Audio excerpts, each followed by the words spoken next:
It's not widely appreciated that at the end of World War I there were 2 million American troops in France.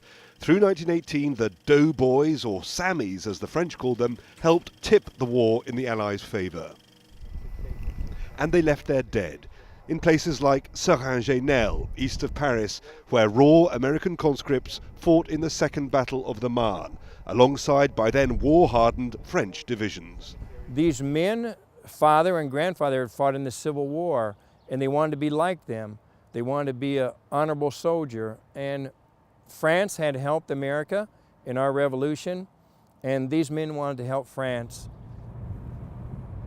It wasn't just the military help that the Americans brought.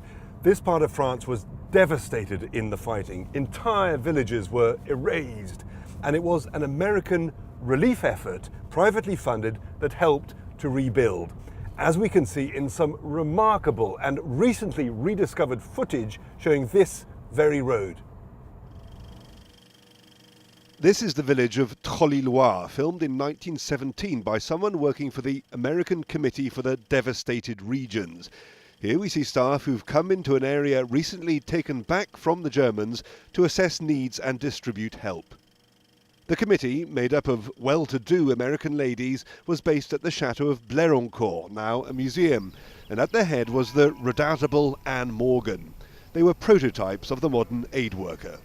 From the beginning of this American committee, Anne Morgan asked for movies to make the American public aware of the state of devastation and to fundraise money for the organization she settled here in Blérancourt. For example, the first bells putting back in the church, because it was a symbol of the German invasion. So putting back those bells in the French churches was very symbolic and very important for the civilian of the region.